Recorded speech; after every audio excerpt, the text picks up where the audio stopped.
Kesadaran kita sebagai gambar dan rupa Allah mengantar kita pada penghormatan martabat manusia dalam hidup kita sehari-hari. Martabat itu melekat dalam diri setiap pribadi karena kita adalah manusia, bukan karena jabatan, gelar, kekayaan, dan lain-lain. Kita semua berharga di mata Tuhan. Karena itulah ada tuntutan etis untuk menghargai dan menghormati satu dengan yang lain secara utuh. Hal ini harus terjadi dalam relasi manusia dengan sesamanya. Namun ketika manusia diperhadapkan dengan kesulitan hidup, hal saling menghormati dan menghargai itu menjadi terabaikan. Bagi manusia, kesulitan itu menjadikan hidup seperti tidak berarti. Seperti Tuhan telah melupakan umatnya. Apakah memang demikian? Mari kita belajar, Bapak Ibu Jemaat, dari pengalaman Israel bersama Tuhan dalam pembacaan kita di saat ini. Ada 3 poin yang harus kita kaji bersama di pagi hari dalam pembacaan ini. Yang pertama,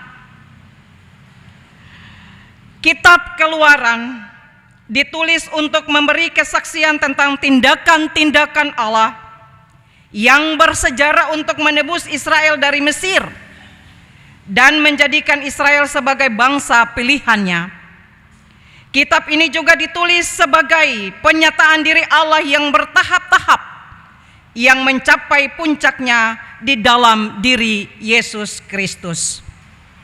Keluaran 17 ayat 1 sampai ayatnya yang ke-7 pembacaan kita di pagi hari ini berisi kesaksian tentang perjalanan bangsa Israel menuju tanah perjanjian di bawah pimpinan yaitu Musa.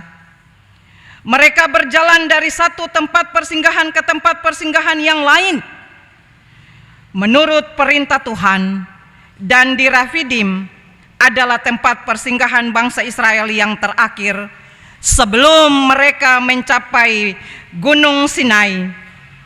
Dalam perjalanan panjang yang dilalui Israel, mereka selalu diperhadapkan dengan banyak ujian, dengan banyak kesulitan, dengan banyak tantangan dan rintangan.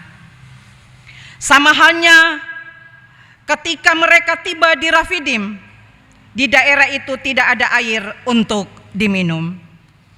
Jemaat yang Tuhan Yesus kasihi, reaksi yang ditunjukkan Israel dalam kondisi sulit itu adalah mereka bertengkar dengan Musa. Berikanlah air kepada kami supaya kami dapat minum. Ayatnya yang kedua pembacaan kita saat ini. Kebutuhan akan air yang menjadi kesulitan Israel saat itu membuat mereka bersungut-sungut dan menuduh Musa, membawa mereka keluar dari Mesir untuk membunuh mereka, anak-anak mereka, ternak mereka dengan kehausan. Namun, merespon tuduhan Israel,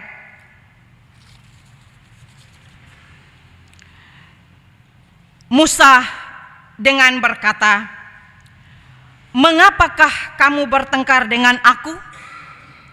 Mengapakah kamu mencobai Tuhan?" Kesulitan membuat Israel kehilangan martabat mereka sebagai bangsa pilihan Allah, di mana Israel seharusnya yakin bahwa Tuhan telah membawa keluar dengan tangannya yang kuat dan menebus engkau dari rumah perbudakan, yaitu dari tangan Fir'aun Raja Mesir. Sebab itu haruslah kau ketahui bahwa Tuhan Allahmu Allah yang setia, yang memegang perjanjian dan kasih setianya. Musa sebagai pemimpin Israel juga bertindak yang sama. Ia seperti kehilangan kesadaran dan takut menghadapi Israel. Karena itu ia berseru-seru kepada Tuhan, "Tuhan, apakah yang akan kulakukan kepada bangsa ini? Sebentar lagi mereka akan melempari aku dengan batu." Ayatnya yang keempat, Wajar saja Bapak Ibu jemaat, jika Musa kehilangan kesabaran karena ia sudah lama memimpin bangsa itu, dan ia tahu karakter Israel yang disebut Tuhan sebagai bangsa yang tegar tengkuk. Keluaran 33 ayatnya yang kelima. Tidak mau belajar dari kesalahan dan bertobat. Wajar juga jika Musa takut akan dilepari dengan batu. Karena itu adalah salah satu bentuk hukuman mati di masyarakat Israel pada waktu itu.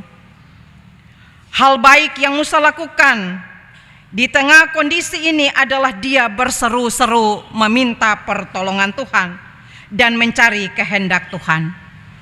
Yang artinya dari beragam kesulitan yang pernah Musa dan Israel hadapi, seharusnya mengajarkan mereka untuk percaya bahwa Allah Tuhan hadir di tengah kesulitan mereka.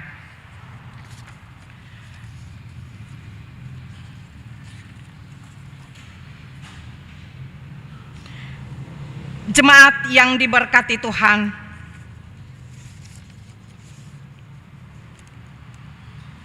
kita telah ada di Minggu Sengsara yang keempat.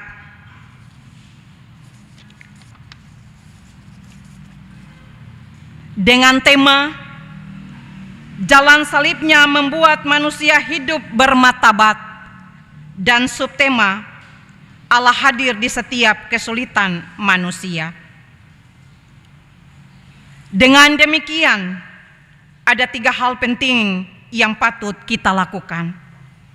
Yang pertama, perjalanan hidup yang sulit, perjalanan hidup yang penuh tantangan, ataupun perjalanan hidup yang penuh dengan penderitaan, janganlah membuat kita sebagai orang percaya sampai kehilangan martabat dengan menampilkan karakter hidup yang jauh dari kehendak Tuhan, sama seperti yang ditunjukkan Israel.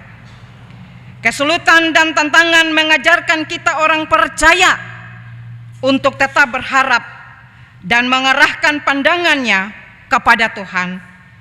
Mataku tetap terarah kepada Tuhan, sebab Ia mengeluarkan kakiku dari jaring. Mazmur 25 ayatnya yang ke-15. Yang kedua, Tuhan Yesus punya cara untuk menolong kita, bahkan menyelamatkan kita semua dari hidup yang penuh dengan dosa dan membawa anugerah keselamatan. Jalan-jalan penderitaan yang dilaluinya, Ia sabar menanggung penderitaan, merendahkan dirinya dan taat sampai mati, bahkan sampai mati di tiang kayu salib. Kayu salib adalah tanda kepedulian Tuhan terhadap penderitaan dan pergumulan kita semua. Dan jalan salibnya membuat Bapak, Ibu, dan saya hidup bermartabat. Yang ketiga, penderitaan yang dihadapi Tuhan Yesus dan karya keselamatan yang Ia kerjakan mengajarkan kita sebagai orang percaya untuk memahami sebesar apa kasih setia Allah kepada kita. Pertanyaan untuk kita renungkan bersama dan kita bawa pulang masuk dalam kehidupan keluarga di Minggu Sengsara yang keempat ini. Apakah pengorbanan Tuhan Yesus yang besar ini akan terhapus dengan keluhan dan persungutan-persungutan kita, seolah-olah kita tidak pernah diselamatkannya? Tuhan Yesus memberkati kita dengan firman-Nya. Amin.